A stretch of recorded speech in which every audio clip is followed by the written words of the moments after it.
Magandang gabi po sa inyong lahat. Narito naman pong iniyot ang ating programa sa TV Apolia.Argumento na pinungunahan po ng Catholic Apology International. Sir RJ Seno, samahan niyo po ako sa maikling oras, maikling panahon upang talakayin po natin ang mga bagay na may koneksyon po sa ating pong pananampalatayang Katolika.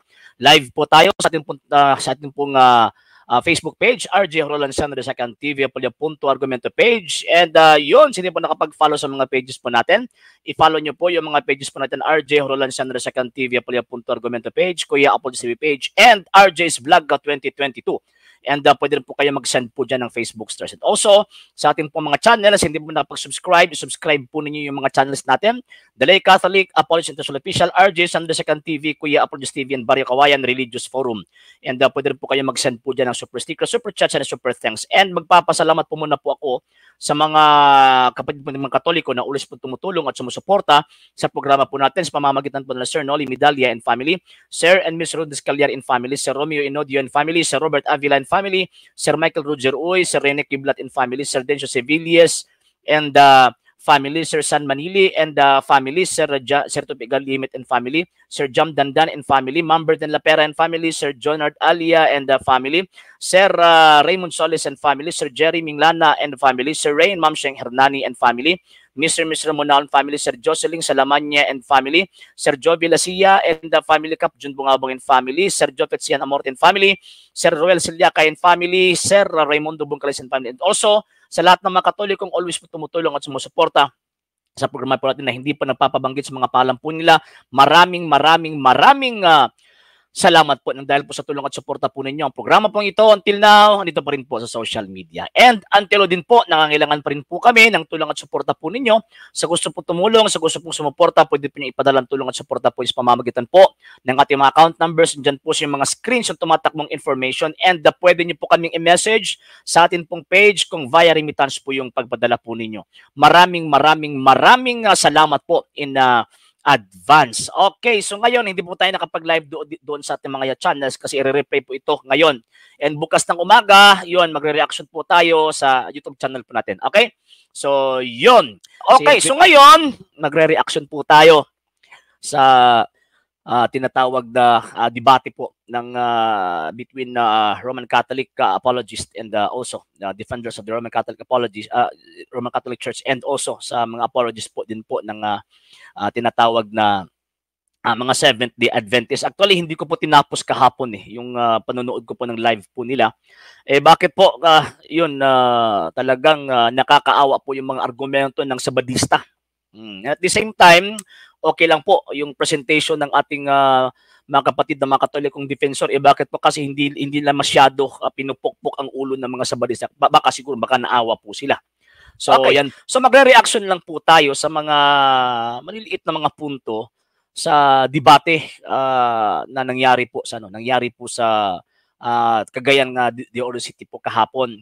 And yun, bibigyan po natin ito ng mga observations, and at the same time tayo naman po ng mga nanonood, alam po natin na ganun pala. Bakit ganito yung sagot, bakit ganito yung questions, bakit po? Kasi kung tayo lang po yung nanonood lang po tayo, pagkatapos wala pa tayong background concerning art of argumentation, so ang mangyayari po dyan, ayun, parang ang sa atin lang po, pag kung sino po yung malakas yung tinig or boses, ayan po yung panalo. Sige, i-play po natin mga sir ha. So hiramin muna natin itong video ni Bro Paul Alima kasi naka-post ito sa kanyang sa kanyang YouTube channel And yun, so magre-reaction po tayo. Actually Bisaya program po siya, Bisaya debate. But I will try my best to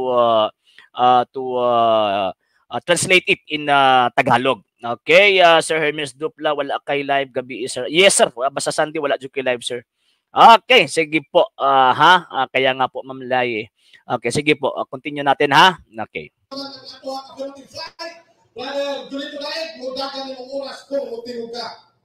Okay, dito, ito po si Mr. Julito Daig with Mr. Condino, and I think parang ito si Mr. Alado. Hindi ako nagkakamali dito sa part na ito. Din dito sa Catholic side si Bro Windel Talibong. And ang moderator po natin dito, isang Katoliko, si Bro Roland Pards, isang Sabadista at isang neutral. So ito, parang ano ito, parang tinatawag na talagang patas po siya. Bakit po kung sa voting po ito ay tinatawag na wala pong bias kumbaga. Yan po. Sige po Sige, ano po natin? I-play po natin mga sir ha. So ang topic po nila, patutunayan ng Romano Katoliko na ang Romano Katolikong Iglesia, siya po yung pillar and foundation of truth. Yan po yung topic po nila. Okay. So, yun, diretso na lang po tayo doon sa tinatawag na question and the answer. And magbibigay po tayo ng malalim na observation po nito sa klase po natin debating team this coming Wednesday po, mga sir, mga ma'am. Yung member po ng debating team po, mga sir, mga ma'am. Okay, sige po. Nice nga audio sir sa YouTube, anak nga debate. Mo ba? More magud po niya ako ang answer.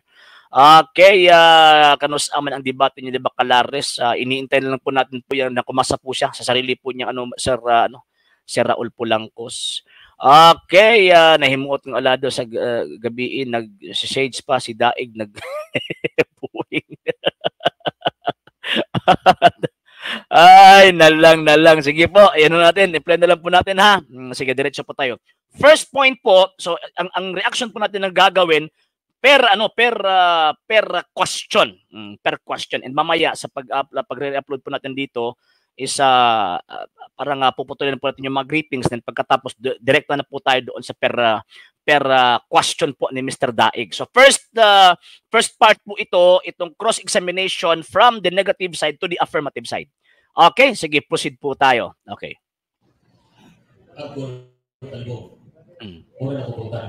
Sa tanang referensya ay magigabit. Nag-mention din dilitok ka diha ka, dili ang Biblia o isparaan sa kabaturan? Yes or no? Okay, itong question na ito po yung klaseng question na desperate question. Isa pong desperado pong tinatawag na tanong. Kaya nga po sa proposition may nakalagay na resolve. Bakit po? Kasi kailangan po yung isi-settle or tinatawag na kukuha po ito or mag-find po ito ng tinatawag na resolution sa isang topic na hindi ninyo pagkakaintindihan. So yung tanong po niya na may mabasa bang sinabi na hindi, ay isa po yung stance sa negative side na dapat patunayan po niya na yung kiniklaim ng affirmative side ay mali. So dapat hindi po niya ginagamit sa pagtatanong po yun.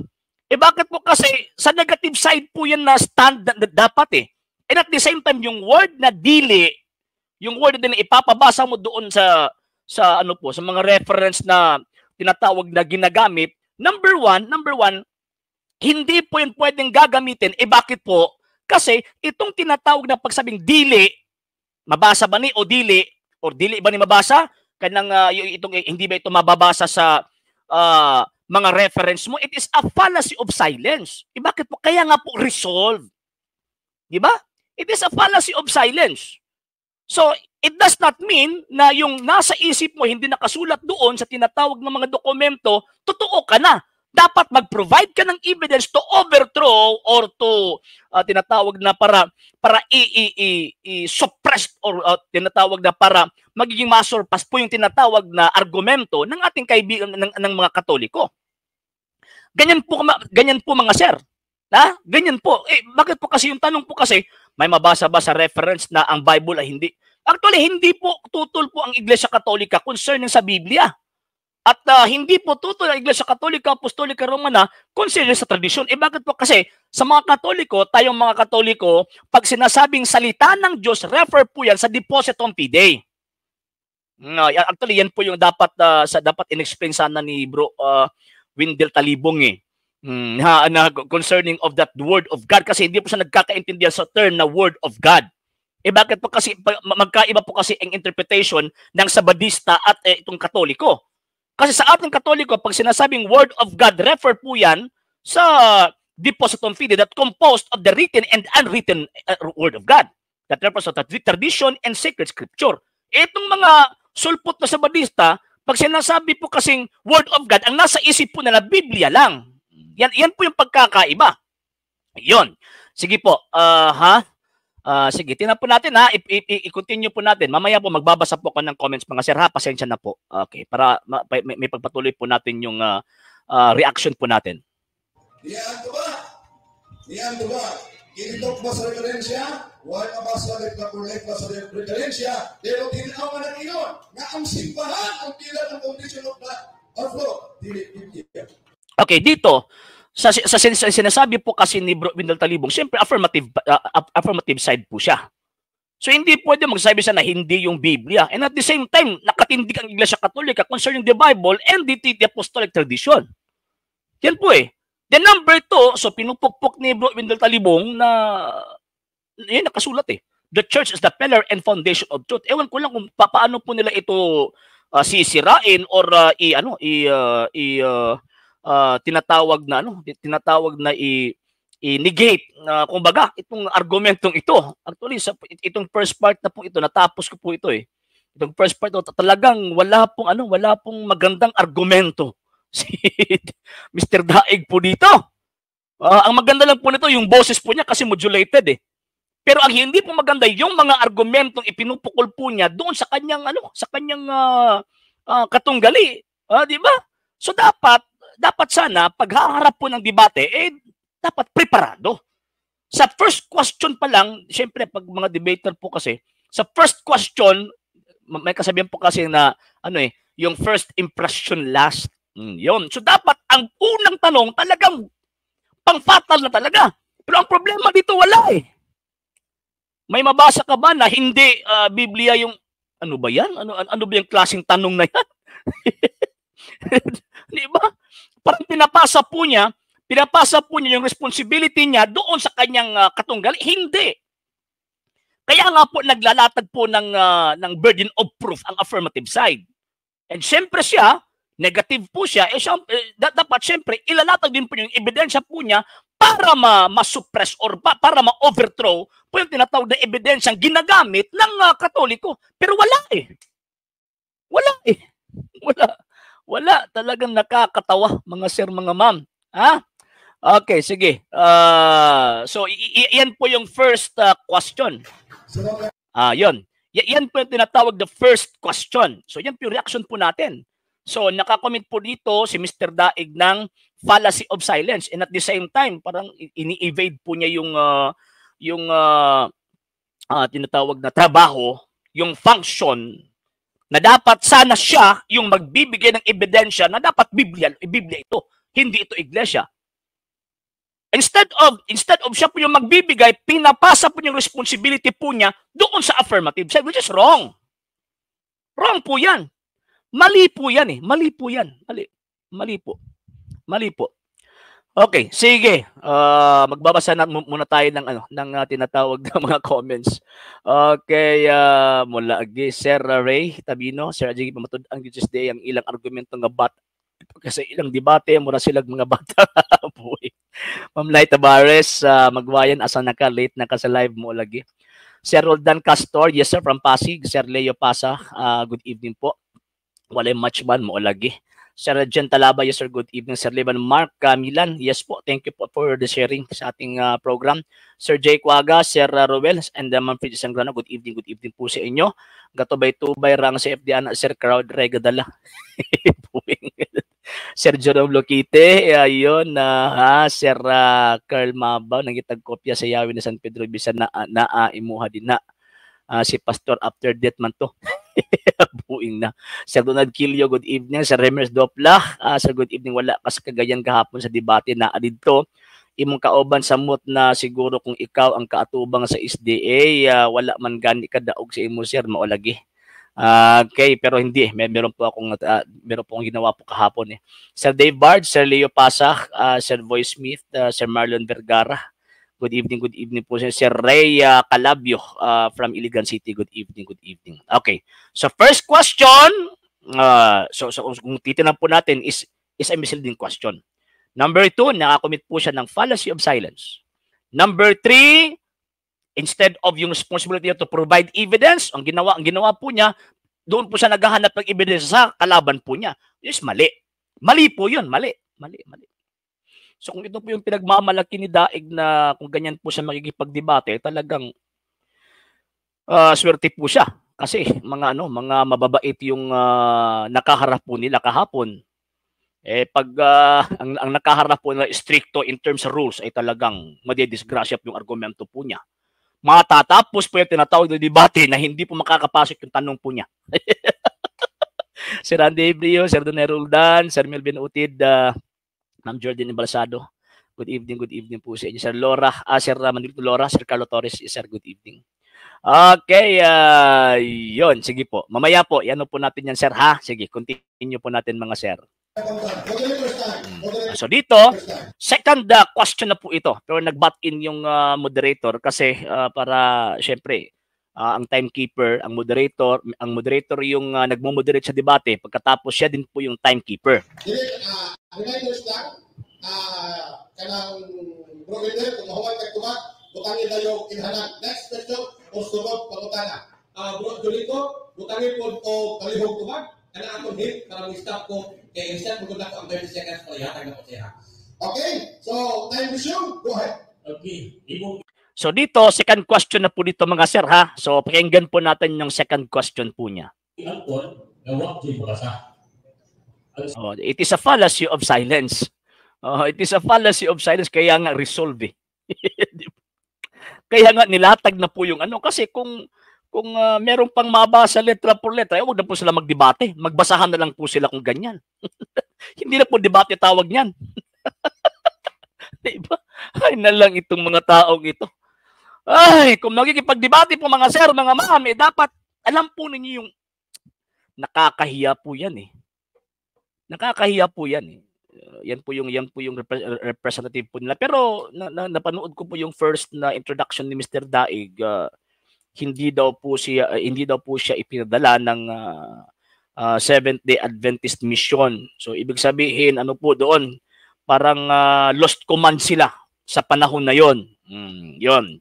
So hindi po niya dinala yung ano. So hindi po niya dinala yung Seventh-day Adventist na katuruan. Kaya nga po ang dami-dami pong mga personal interpretations po ni Mr. Daig na kontra sa katuruan ng Seventh-day Adventist sa debate kahapon. So, yun. Yan po yung resulta. Okay? Okay, sige po. Ano po natin? Ano?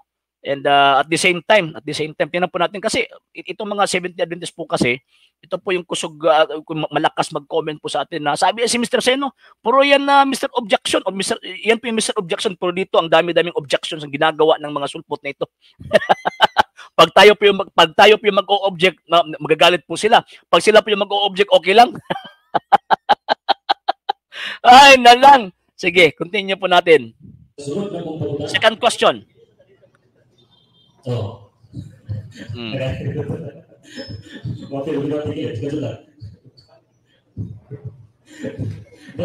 Yan ko mo walay bawas sa letra por letra. Ano to binalisan dili? This ano ka kataturan. Uyo ka ba? Actually dito ano actually ang argumento po ni Mr. Daig, dapat kinorek po dito si Mr. Daig kasi chine-change po niya yung topic eh. Chine-change po niya yung topic. Bakit po? Kasi yung topic po nila resolved that the Roman Catholic Church is the pillar and foundation of the church, the pillar and foundation of truth. Hindi po, wala po sinabi na siya po yung source of truth.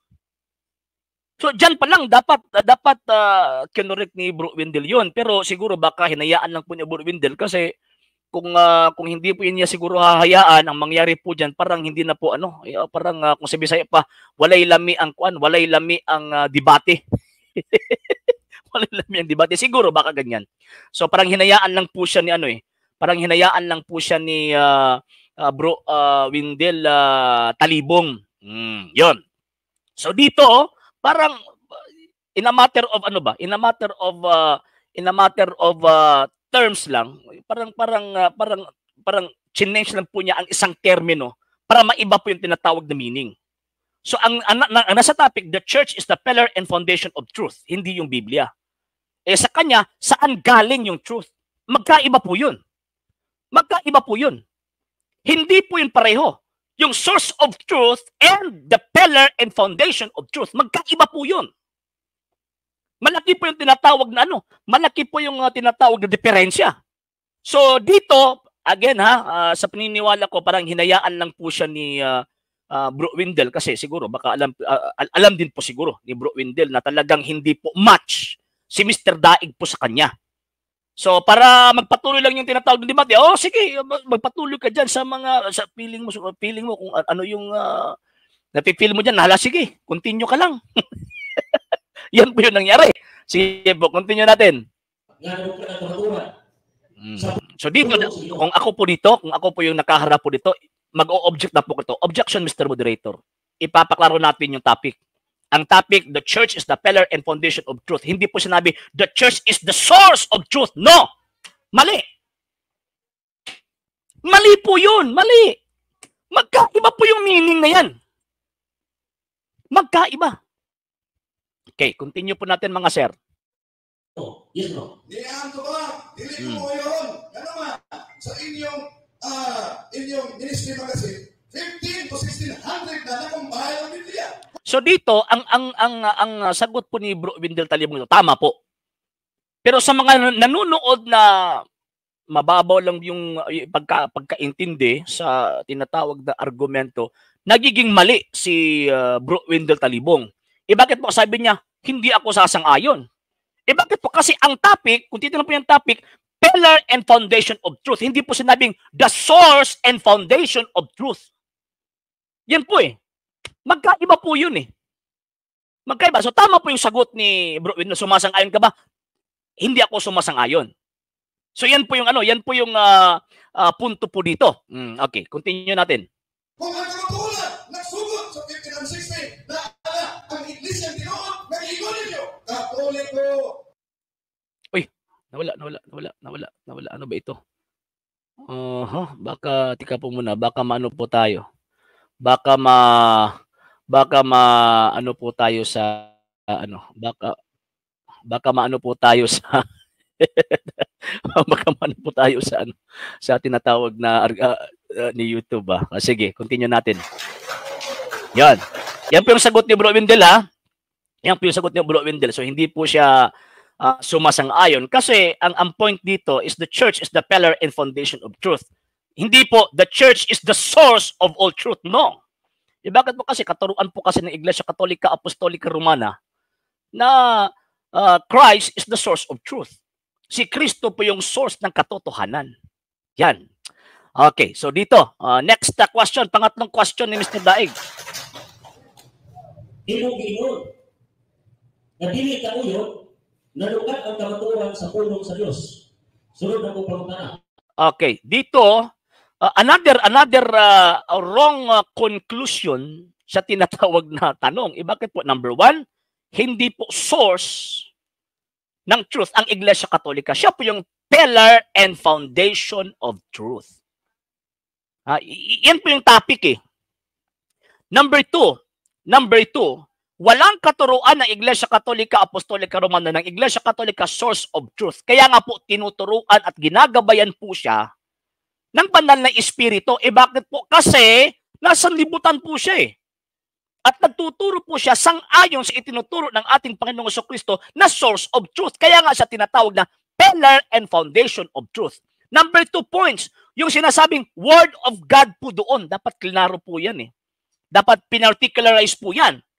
Bakit po? Kasi, again sa understanding ng Iglesia Katolika concerning the word of God, refer po yan doon sa depositum fidei.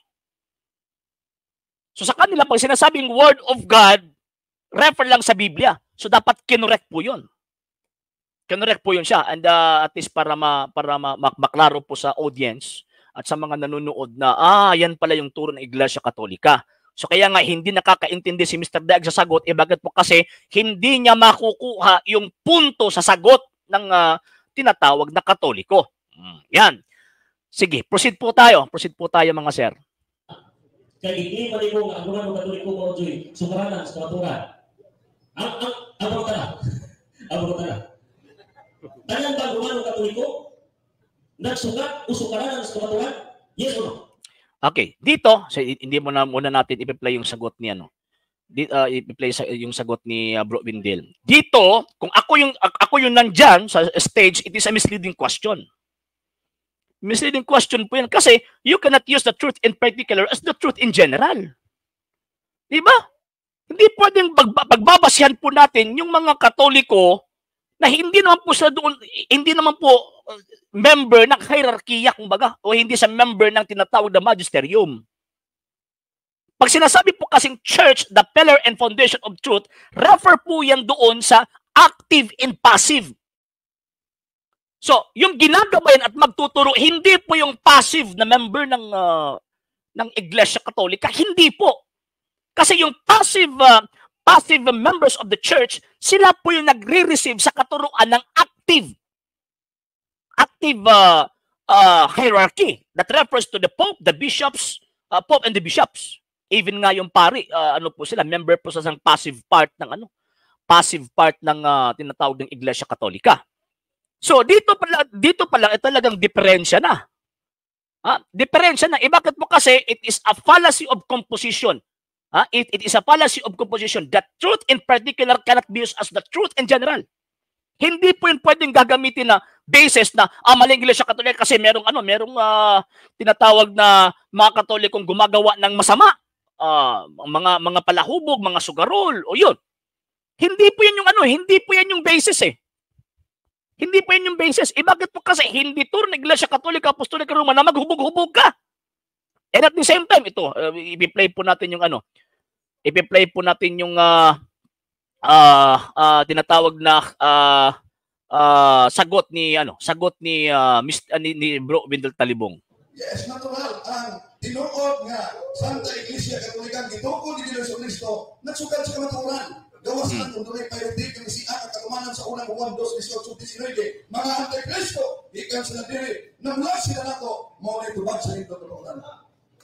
Okay, so dito in-invoke or kinote ni Bro Wendell yung 1 John chapter 2 verse 18. Verse 18 to 19. Siyempre, siyempre kino-quote po ni Mr. Daig na lahat ba ng mga Katoliko. So, ibig sabihin pati miyembro. Yan po yung diferensya ba? Kung baga hindi po. Again the truth in particular cannot be used as the truth in general. Same po sa tinatawag na hindi po pwedeng sasabihin natin na yung labing isang apostol dahil mayroong isang Judas, isa sa 12, nagiging Judas na rin po yung 11. Kasayon na pong Panginoong Jesucristo. At sisihin natin sa Panginoong Jesucristo dahil mayroong Judas. Yan po yung punto. Yan po yung sagot din po ni Brad Wendell Talibong. Sige po, continue natin. Na ako yung mga Katoliko, nakita kayo magandang mga Katoliko, mako o sumaranan sa kapatid. So dito, ayun so ito na po yung sinabi ko po kanina. That misleading question po ito eh. Ang issue po dito is ang hierarchy ng Iglesia Katolika yung nagtuturo, yung teaching church. Ang ginawa po niya, pumunta po siya doon sa mga membro. Talagang nakakaawa. Continue natin. Ang mga Katoliko nakita, kriminal, kawagan, sumaranan po sa kapatid. So dito, again, it is a misleading question. Klarong-klaro misleading question. Kung sa korte pa yan, hindi yan matatanggap kasi evading the issue po yan eh.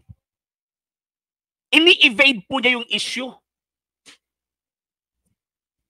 So ang argumento is ang Iglesia Katolika yung nagtuturo kasi yung mga palahubog sila yung nagtuturo, hindi po eh. Yung mga sugaro sila yung nagtuturo, hindi rin po. So, dito pa lang talagang nakakahiya po yung argumento po ng mga sulpot na ito, nakakaawa. Dapat sana meron pong mga veterans debater po ng SDN na kasama po niya nandiyan po si Jerry Laig. Ito si Mr. Condino. Dapat tinuruan po ito si Mr. Daig. Parang hinahayaan lang po nilang magkalat si Parang hinahayaan lang po nilang magkalat si Mr. Daig sa debate na yan eh. And sana pinag-iisipan po nila na pagtatayo si Mr. Daig sa debating ito, hindi po si Mr. Daig ang masisira. Ang masisira, ang whole Seventh-day Adventist. O tingnan, di ba? Talagang talo yung Sabadista. Talo yung Seventh-day Adventist. Talo yung Seventh-day Adventist. Dito, sa tatlong tanong, walang hindi po nakagiba or hindi po naka-overthrow doon sa main topic or sa tinatawag na ina-affirm ng Katoliko. Dapat sana nag-provide po siya ng ebidensya na ang Iglesia Katolika Apostolika Romana hindi siya yung tinutukoy sa 1 Timothy chapter 3 verse 15. Number 2, dapat nag-provide siya ng ebidensya na may sinabi ang mga apostol na the Bible is the pillar and foundation of truth. Yan po eh. Diba? So, talagang kung tayo po yung nakaharap po talagang hindi ito makakalusot eh. Iiyak po ito at magsasabi na naman at kakalaban na naman yung moderator pag tayo po yung kaharap. Ay, nalang. Sige. Moderators time. Moderators time. Audience, na mo inyo ayaw, audience, palihog ka. Di ka pwede ako manuntin. Ayaw. Ang audience nagsama ka. Sama tayo rules. May rules nga lakit wala yan lakit ang audience. Ito yung iba mo ang audience. Naka-time post na mo. Okay, audience. Okay, Roland, palihog ko ito ba? Niyahan ito ba? Ang imong gibukos, ang miyembro nga nakasala, dili ang tibuok simbahan. Ang usa ka hudas, wala makapahudas sa 12 ka mga apostolis. Ang simbahan ang pagiging isa tunay hudas. Sige. Next question. Okay. Ipagutan na natin ito, ikaw lang suot na, tanan ba? Ikaw na siya tanan. Pero, ang pagutan na ito, ikaw mga ang simbahan. O yung baga, sa inyong libro, na nagnoon, ang simbahan. Time post, kawakan din ko. Okay. Ang magisteryo, not above the table. Ubos sila sa pulo sa Diyos. Actually, hindi po ito naiintindihan Mr. Daig eh. Ang pillar ng Iglesia Katolika Apostolika Roma 3. At dalawa lang po yan kasi yung magisterium po kasi sila po yung servant sa Depositum Fidei. So, yung tinatawag na foundation ng Iglesia Katolika, kumbaga, yung basis, yung source ng Iglesia Katolika Apostolika Romana sa kanyang mga katuruan, yan po yung Depositum Fidei na tinatawag po natin na Word of God. At the same time, hindi po naiintindihan ni Mr. Daig ang kaibahan ng Depositum Fidei at saka yung magisterium. Ang magisterium, bawal po sa kanila ang mag-create ng doktrina. Ang itinuturo lang po nila yung doktrinang natanggap po nila galing sa mga apostol. Yan po. So ngayon, parang kinukontra po, parang pinagkukontra ni Mr. Daig ang magisterium at saka Depositum Fidei. Wrong! Bakit po kasi ang Depositum Fidei nangangailangan po ng teacher na magtuturo sa mga tao concerning of this faith. Yung Word of God na ito that refers to the tradition and the sacred scripture. Yan po mga sir. So hindi pwedeng ipagkukontra ni Mr. Daig kasi kung ipagkukontra po niya yan, yung sa mga bright boy ng SDA talagang matatawa po nito. Bakit po kasi tama naman po na ang katuruan ng Iglesia Katolika na the magisterium is not above the Depositum Fidei or the Word of God. And that Word of God hindi lang po refer sa Biblia lang. Meron pong apostolic tradition. Okay, so continue po natin mga sir. Continue natin. Ulo ba kanini? Salamat sa libro ng pangutana. Ulyong kaayo. Sana ako mahuman. Inusa. Ulyong kaayo. Tingnan na itong Ginoo. Diya sa naman 21:15. Feed my sheep. Jeremiah chapter 3 verse 15. I will give you a vision with all my heart and he will feed you with knowledge and doctrine. Mga leader sa simbahan ang matudlo. Moderators time. Okay. So dito, nagko-quote ng evidence si Bro Wendell Talibong concerning of that magisterium. So dito talagang in-strengthen ni Bro Wendell Talibong yung tinatawag na magisterium na hindi kontra sa deposit of faith or the word of God that refers to the sacred scripture and apostolic tradition. Yan po eh. So, tingnan natin kung ano po yung follow-up ni Mr. Daig po nito. I request na ako na dili lang kayo magbigit sa tunga. Dili na ako lang taga-distansya both side. Okay? Butangan na lang to. Di lang nagkapan bro, nagdali ko tama ni bro Wendell. Libre lang sa mo ang kuha sa mga moderator ha. Alam mo, doon, alam mga magsigit-sigit. Lamig nag-iisingit, itulog ang naglaway. Ha? Para di mag-start ito mga speaker. Okay? Makinig ka hiyan sa public debate o sa online. No? Okay? So, 6 minutes and 46 seconds. Taas pa bro, dito. Go ahead. Diyan ko ni mo gibila sa akong pangutana. Dili ka ulo. Nga dili ka ulo. Nga ang sumaranan sa kulturan, mao ang pulong sa Diyos. It is a misleading statement. It is a misleading statement. Kasi ang nasa isip niya ng word sukaranan, source, hindi po eh. Kung saan pa yung kagikanan ba kung baga sa Bisaya pa. Ganon imo pong giyapon na sulugoon o ubos na sila sa pulong sa Diyos. Yeah. Ang pangutana, asa may sakto, dili duha. Sulugoon sila sa Diyos, sulugoon sila, ubos sila sa pulong sa Diyos. Or labaw sila. This is a misleading question. Misleading question po yan. Bakit po? Kasi pillar and foundation of truth, refer po ito sa tinatawag na iglesia, itinatag ng ating Panginoong Hesus na siya po yung humahawak sa katotohanan. Siya po yung administrator kung baga.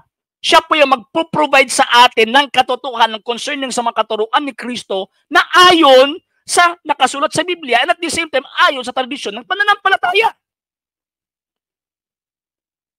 Kulang po kasi kapag di postompide lang. Bakit po kasi? Kaya nga po nagtatatag po ng iglesia ang Panginoong Kristo. Bakit po kasi? Gusto po niya na lahat ng tao maimaligtas. Hindi po libro ang ibinigay po niya. Ang ibinigay po niya, kanyang iglesia, pagkatapos ayon, binigyan po niya ito ng mga basihan para hindi po magiging malis po sila sa pagtuturo concerning truth. So, dyan pa lang, diferensyado na po. And syempre, gusto po nilang ikontra po ito para malin lang po yung mga inosenteng Katoliko. And sana, si Bro Wendell po dito, dapat pinarticularize po niya yung mga terms na ginagamit para hindi pumalito yung mga nanunood. Pero at the same time, talagang parang naki-level po si Bro Wendell dito eh. Naki-level po sa understanding ni Mr. Daig. Kasi kung hindi po sa magkikipag-level sa understanding po ni Mr. Daig, ang mangyayari po dito, talagang nakakaawa. Siyempre, may intindihan po natin yung pamamaraan po ni Bro Wendell Talibong kasi hindi po niya gustong masasaktan po yung kasama yung katunggali po niya. Pero sa akin, sa Lay Catholic Apologist, parang demonyo po kasi nasa likod niya ng mga SDA na yan eh.